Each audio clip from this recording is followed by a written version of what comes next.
Ayan kakabsat, meron tayo ngayon dito ARBS core na retractable. So converted siya, pump na yung ginagamit nung may-ari. 2,000 yung laman. Inayos natin to kahapon.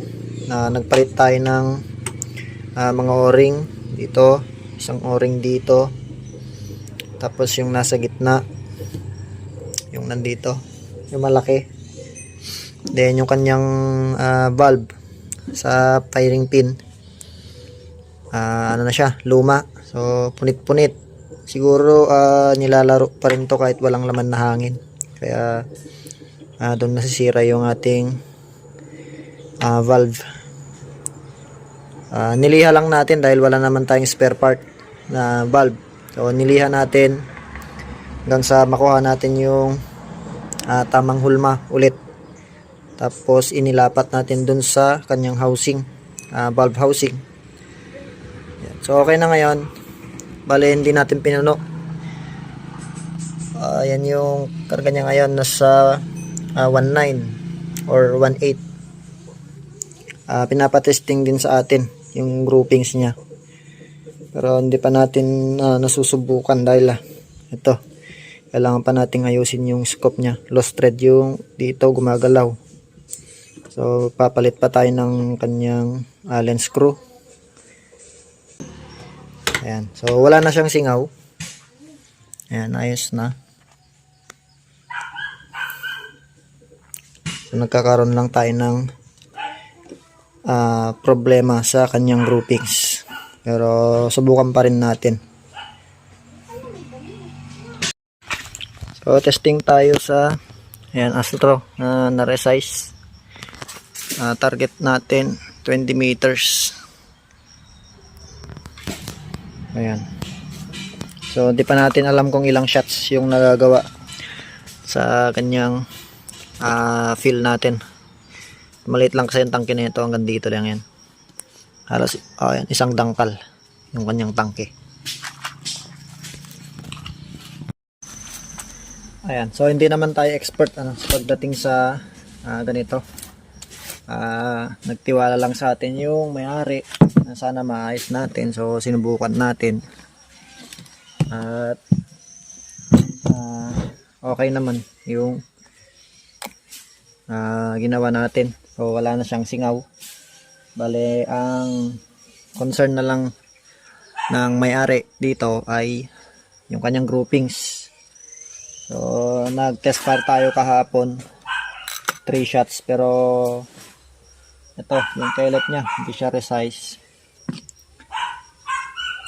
Pero hindi naman kailangan na laging resize dahil nga bolt action naman siya, may pellet pusher.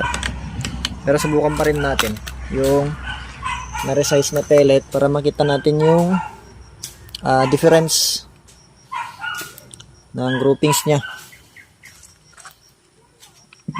Okay, dito muna tayo sa na-resize. 3 shots lang tayo.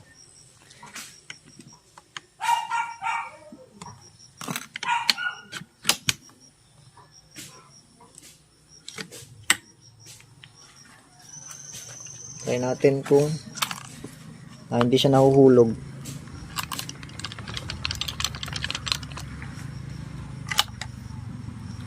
So okay naman, hindi naman siya nahuhulog. Testing natin.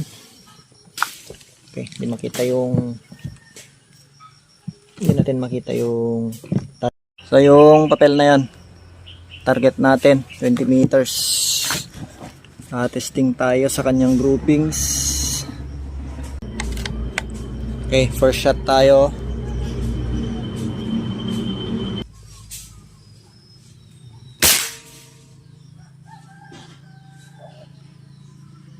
Hindi natin makita kung saan napunta yung pellet.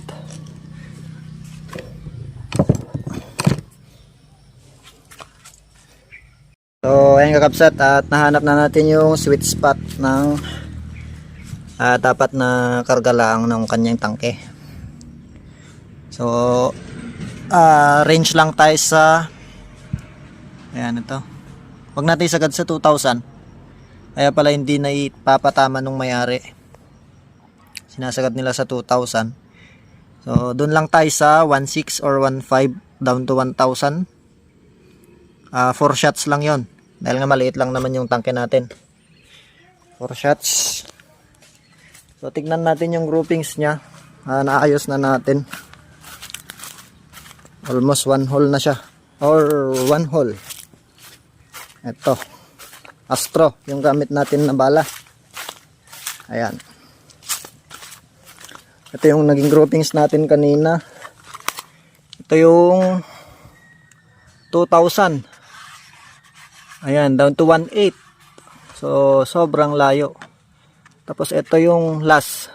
Yung 1.5 down to 1.2. Ito yun, 3 shots.